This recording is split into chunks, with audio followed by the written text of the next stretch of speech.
Reasons recessions might be unavoidable.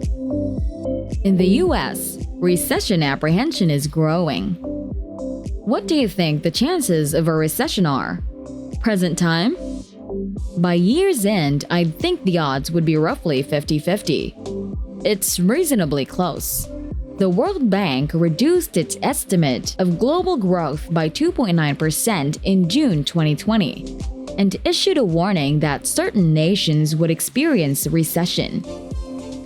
I believe that there is a great deal of anxiety simply about how it will unfold, how long it will last, and how profound it will be. It also causes a lot of people harm. I believe that the victims of the recession are generally where the suffering is most concentrated.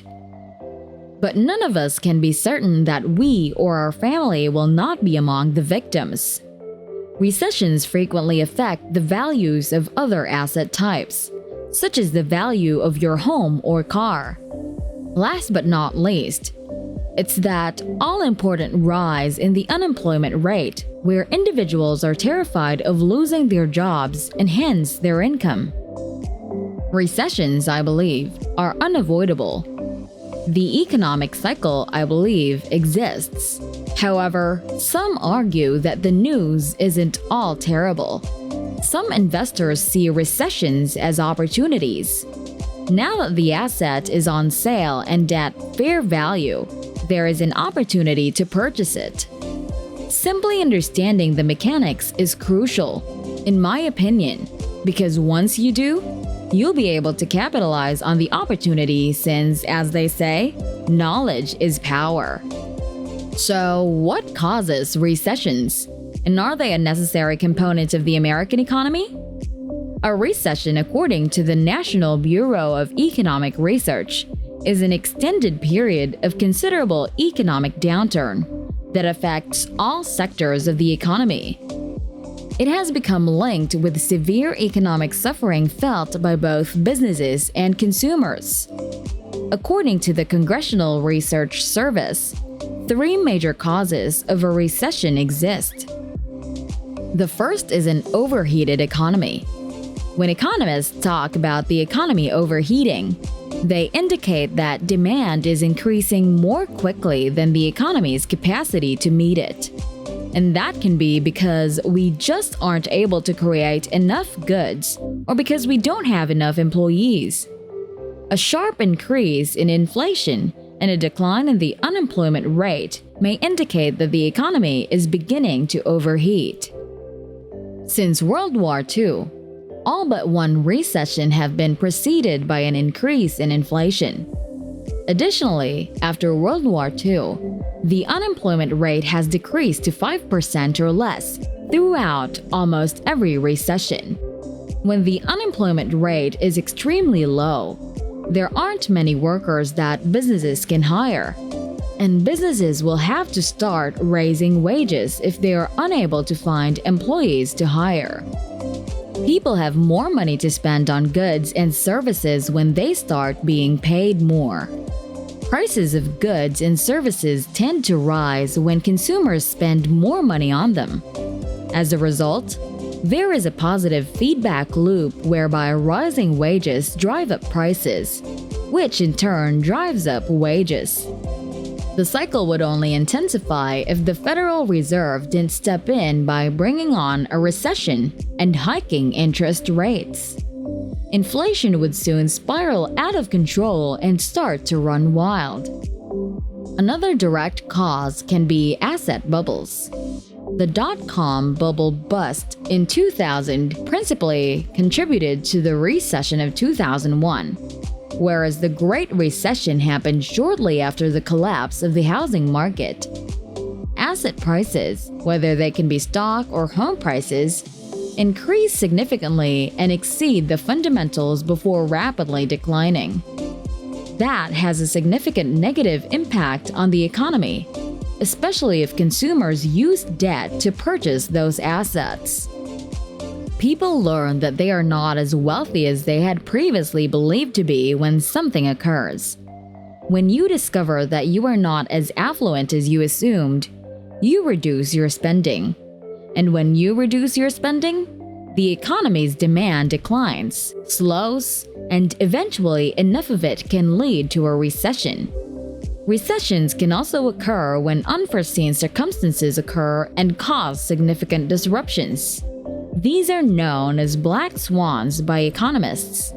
These are the things that we, sadly, cannot handle.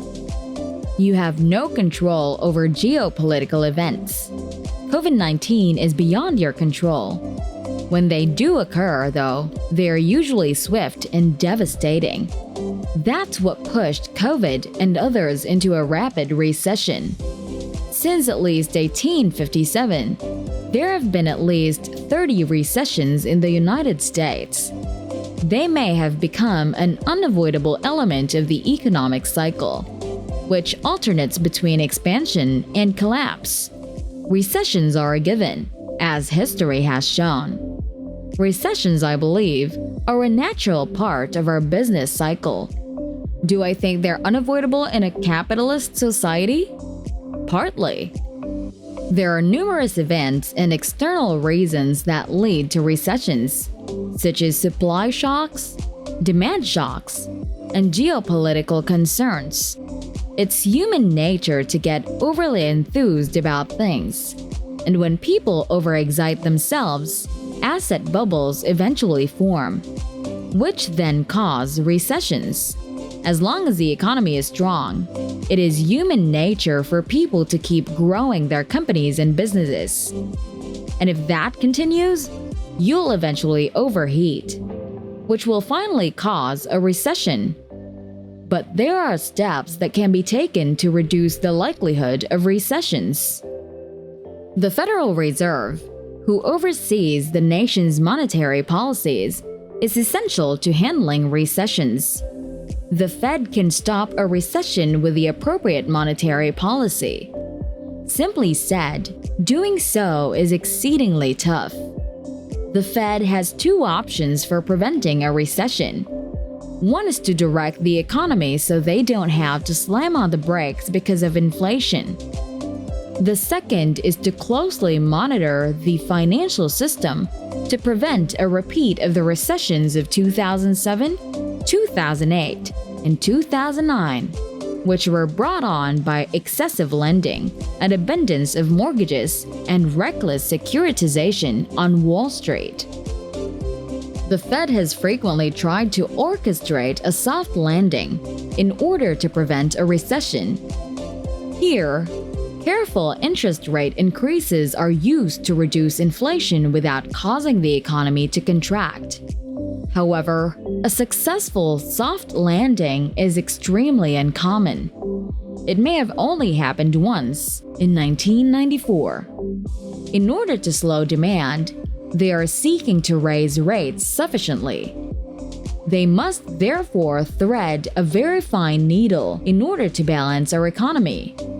Is there a pressure point where they can put pressure to the brakes to control inflation without causing the economy to collapse? The truth is that getting into that really small zone is quite challenging.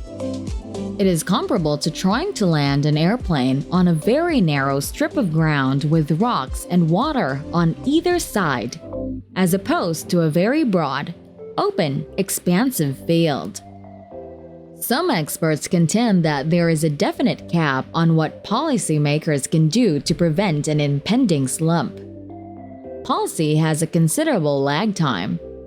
Additionally, I believe that the cross-currents affecting the economic dynamics are becoming more complex as we live in a global economy. The Fed lacks the tools to deal with these trends. So, in a sense, we do believe that policymakers have improved their arsenal of options for combating recessions. But we don't think you can rely on them to stop recessions. Investors watch out for a number of recessionary warning indicators. The yield curve is one tool that is frequently mentioned, correct? The inversion of the yield curve.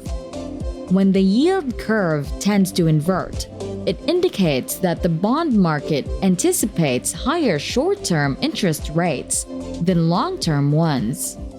This is due to the Federal Reserve raising rates to combat inflation and then lowering them again once the inflation is under control.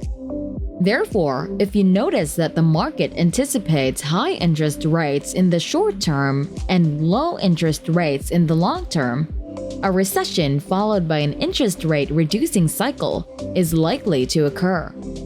Many individuals pay attention to some manufacturing indexes, such as the ISM Manufacturing Index. It often indicates that the economy is expanding when it is above 50. However, many believe that the manufacturing sector of the economy will decrease, and that this might be a sign of a recession when the ISM slows down and hits 50. Consumer confidence is often cited as the third recession predictor, and it is generally believed that if it declines, customers would draw back, put their credit cards away, and refrain from making purchases. And that might result in the economy contracting.